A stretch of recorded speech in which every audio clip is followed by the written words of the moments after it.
Good day and welcome back to another Dbz Dokkan battle video. In this video we're going to continue the no item run challenge and we're going to be taking on the Android Cell Saga mission for the Fighting Legend Goku event.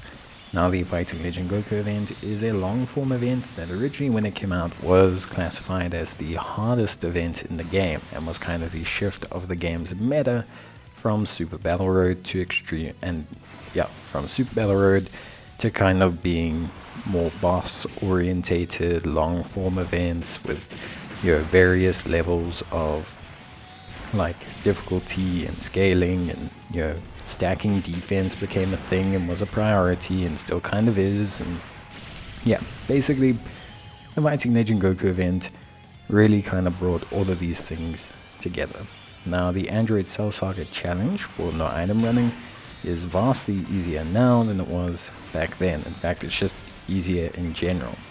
You have quite a few more leads now than you did back then. You have quite a few solid options. You can go for an extreme sided team or a super sided team. There's a fair chunk of flexibility now when it comes to the teams, more so than maybe what there was in the beginning. So if we take a look at the Android Cell Saga, I think we get a pretty decent build.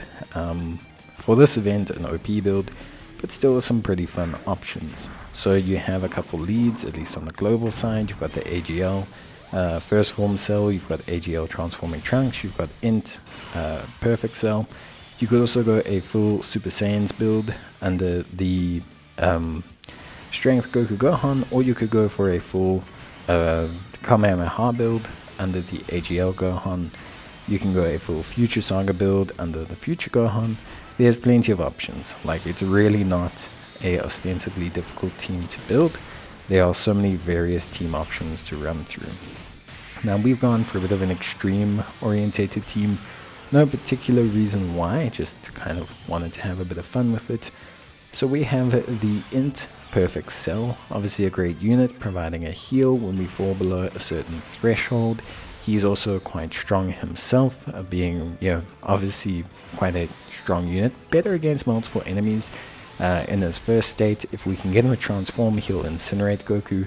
Unfortunately, we don't take enough damage at any point to really get him to transform, which is obviously a bit of a shame. But overall, he's a really solid unit, and he has a pretty decent time, I would say. At least from my perspective, I think he runs well without being ostensibly bad, I think overall. So really good unit, and just great. First Form Cell, really quite good.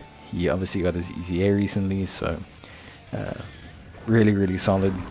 He provides a heal, his defense builds up over time, and he's just a really good unit. We're talking about the LR here. Obviously, you can't get Goku into a defense or attack down position after a certain time period, because Goku gains immunity to those aspects, but overall it's a pretty straightforward procedure. Then as the friend lead, we have the AGL Transforming Cell, obviously great when he gets to his Perfect Cell transformation. He also starts off better against multiple enemies, but gets progressively stronger and stronger, and gets really strong. We're talking like solid 8, 9, 10 million attack stats, whilst also doing really good damage. 35% crit chance, raising that attack and defense, just a very good unit. So AGL Cell, really solid. I do like using him a lot. I think he's really good. Then we have the Strength Second Form Cell, who's also quite solid, a Android Cell Saga Extreme support, so he's going to pair up nicely, and really strong after super defensively, so just a good unit in general. Other than that, we have the INT Android 19 and 20, or Dr. Giro and Android 19 I should say, who are also a quite solid unit. Remember, they can absorb key-based super attacks, which is quite helpful and restore our health. They'll also support as well for the androids category, I believe. So they are fairly solid from that perspective. They're android category supports, and they can 4C super attacks as well. So They bring a bit of utility to the team, which is nice. And then we have the tech Android 17 and 18, who also bring a bit of utility. So the orb changing is going to help from their perspective, as well as the fact that they can nullify key blasts. And then we also obviously have their active skill, which allows us to essentially just skip a turn, which is, as always, something that's really, really helpful. So overall, I would say this team was pretty fun to put together. Obviously way too strong, I think, for this event nowadays. But yeah, I think for me, it's a really, really good starting position for you to build off of. Like I said, Android Cell Saga has so many different variants of teams with Future Saga units and non-Future Saga units. And, you can build Super Saiyan teams, you can build Kamehameha teams, you can build Goku's family teams. There's just so many various options that realistically it just doesn't matter that much what way you build. And it's not to say that that it's for newer players it is going to be difficult, but yeah, it's not necessarily the hardest stage anymore. And Android Cell Saga has had suitable buffs to really make it consistently quite easier. The final unit to mention is just the physical LR Android 17, 16 and 18. A unit who I'm really looking forward to their EZA. I'm really looking forward to seeing how good they are after their EZA. Whenever it comes, but it's just going to be very interesting because they have so much utility already.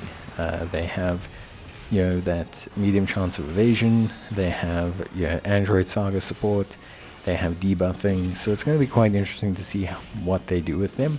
And then Android 16 was kind of like the premier active skill unit. He was like high chance to crit, he had additional super attacks built in, he had attack and defense of 200%, which at the time was huge. So it'll be interesting to see. I think if they can make his active more accessible, although to be honest it's pretty accessible as is, but if they can make his active really worth it, it'll be quite cool. If they make him like indestructible for 3 turns or something, would be pretty rad.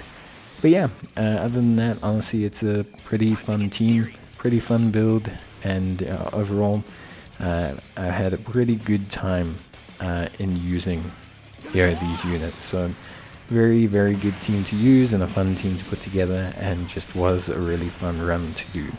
Other than that, obviously, we continue our trend of not iteming every single event in the game. Did take a break from LGE to kind of focus on some red zone and things. I think I'm going to just be doing no item runs a bit more sporadically, meaning like a bit more all over the place. Might do round of the guards, might finish up some more red zones, and just kind of see really what to do. Just enjoying clearing out some of the content and just keeping things a bit varied right now. Just helps to add a bit of variety to the channel, even though they're all no item runs. Just allows them all to be a bit more different and just a bit more interchangeable. So we're going to be doing a lot of that and then just seeing how things go. But yeah, that is basically going to be it. We'll definitely be seeing you guys in the next one. Until then, as always, take care, stay safe, and give me a shout if you need any help with team building. It is always appreciated. But bye.